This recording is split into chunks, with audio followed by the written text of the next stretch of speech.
실제로 중국 해커들이 선포를 했어요. 대한민국을 공격하겠다.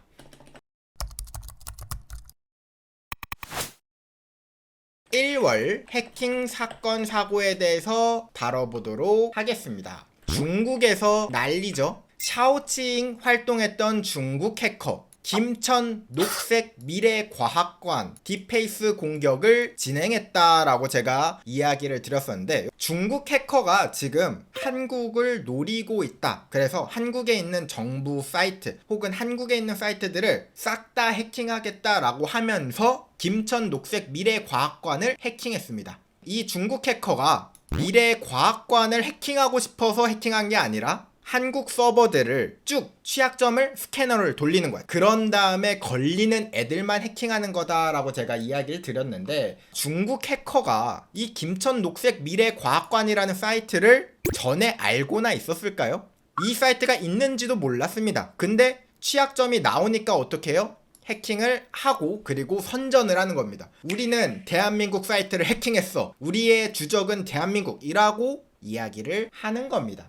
지금 그런 활동들이 꽤 많아지고 있거든요. 숙명여대. 와, 이건 좀 커 보이죠, 여러분들? 왜 해킹 당했는지 한번 볼까요? 쉘쇼크 취약점에 해킹을 당했다라고 합니다. 실제로 해킹당한 모습입니다. 리눅스의 명령어를 실행하고 있는 모습입니다. 자, 여러분들 쉘쇼크가 뭔지 잘 모르시죠? 쉘쇼크를 제가 간단하게만 설명을 드리면 CV 어쩌고저쩌고, 이거는 그냥 취약점 항명이라고 생각하면 돼요. 이 쉘쇼크로 뭘 할 수 있느냐? 서버에다가 내가 원하는 명령어를 실행할 수 있어요. 내가 원하는 명령어를 실행한다는 건 무슨 말이냐면 내 컴퓨터처럼 쓰는 거예요. 마우스 움직이고 딸깍딸깍 클릭하고 이 모든 게 다 명령어를 실행하는 거거든요. 그러니까 서버를 내 컴퓨터처럼 쓸 수 있다. 이 말이 뭐예요? 서버를 장악했다 라고 생각하셔도 됩니다. 이 코드를 잘 보시면 아시겠지만 CVE2014예요.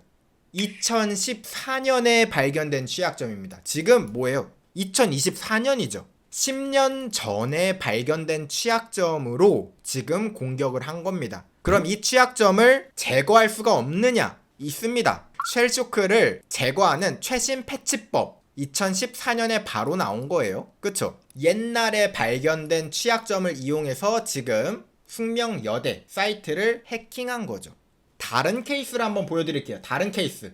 경성대학교 딥페이스 공격을 했다. 경성대학교 오라클 웹로직, 여기에 보면 오라클 자바 취약점 공개라고 되어 있거든요. 옛날에 유명했던 취약점이고요. 청주시 교통국 지리정보공개 플랫폼 해킹 정황 포착. 엄청나게 공격하고 있죠. 자, 해킹을 당한 시스템은 오픈소스 기반 소프트웨어를 사용하고 있고, 해커가 로그인을 하는데 사용했다고 주장하는 아이디와 패스워드는 인터넷에서 검색 가능한 디폴트 접속 정보, 그러니까 여러분들이 컴퓨터를 설치했을 때 기본 비밀번호 1234였다. 지금 공격당한 사이트들이 어떻게 해킹을 당하고 있어요? 여러분들 딱 보면 누가 봐도 지금 당장 해킹 당할 것 같은 사이트들이죠. 기본 비밀번호 쓰고 알려진 취약점 그대로 내비두고 요런 사이트들만 골라서 해킹을 하고 있다라는 거예요. 어떻게 공격을 하느냐? 중국 해커가 우리나라 사이트 IP 주소를 딱 공개를 해. 그리고 여기에 스캐너 돌려라. 자, 스캐너라는 게 뭐냐면 취약점을 찾는 도구입니다. 그거를 이 IP 주소로 다 때려보는 거예요. 취약점이 나왔어. 그러면 들어가서 해킹하면 되는 겁니다. 자, 이걸 저는 뭐라고 생각을 하냐면, 중국 해커들이 이렇게 우리를 공격하고 있을 때, 자, 이럴 때 우리는 잘 컨설팅 받아야 함.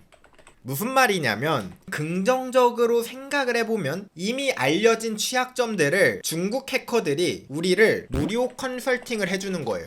우리 사이트에 어떤 취약점들이 있는지 알려주고 있는 겁니다. 사실 좋진 않은 거예요. 근데 이럴 때 우리가 발견된 취약점을 바로 제거해야 됩니다. 물론 당한 건 괘씸해. 자, 근데 딥페이스 공격이라는 거는 사실 어떻게 보면은 이건 제 입장입니다. 딥페이스 공격이 무엇이냐? 사이트의 메인 페이지를 바꿔두는 공격을 딥페이스 공격이라고 하거든요. 근데 이 딥페이스 공격은 저는 고마운 공격이라고 생각을 해요. 왜 그렇냐? 원래 해킹이라는 건 무엇이냐면 해킹을 하고 나서 해킹을 한 줄 모르게 해야 함. 그쵸?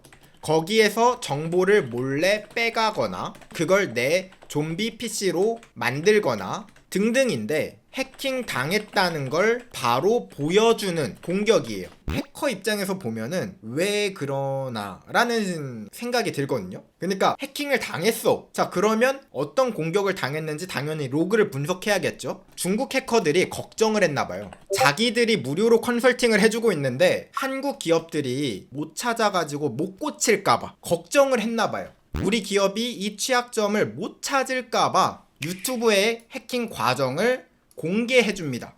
이거는 진짜 무료 컨설팅이지 이거는. 우리나라 기업들이 공격 로그를 보고 분석을 해야 되는데 그렇게 하면 좀 번거롭지? 해킹 과정, 취약점을 내가 알려줄게 라고 했어요.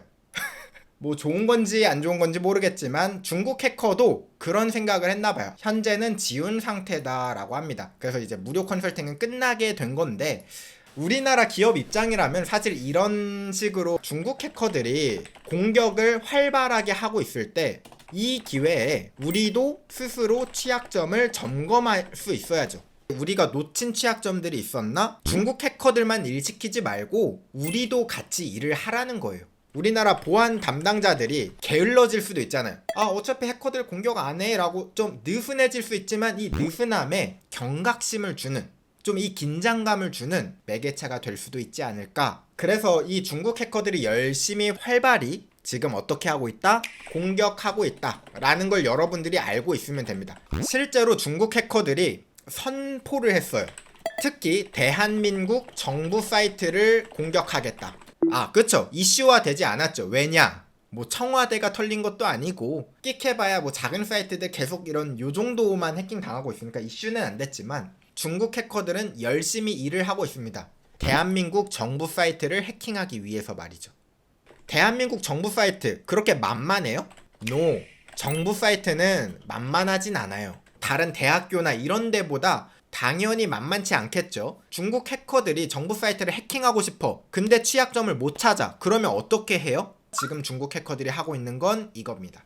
정부 부처 직원 사칭, 스미싱을 하고 있는 겁니다. 취약점이 잘 안 나오니까 사람 취약점, 사회공학 기법도 활발히 하고 있는 거죠. 자, 그럼 우리나라 공무원들 더 조심해야겠죠. 그쵸? 자, 중국인들이 지금 대한민국을 이곳저곳 공격하고 있단 말이죠. 우리나라도 가만히 있지 않겠죠. 국정원에서 최근에 요걸 배포했습니다.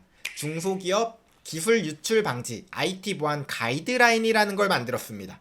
해킹이나 보안을 모르는 사람도 충분히 다 보고 따라할 수 있도록 만들었어요.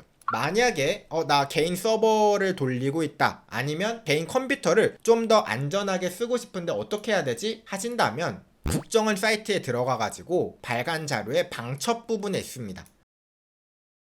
보안 가이드라인 임직원 편, 그리고 실무자 편, 이렇게 두 가지가 있거든요. 관심 있으신 분들은 요거 다운로드 받아서 보시면 도움이 될 겁니다.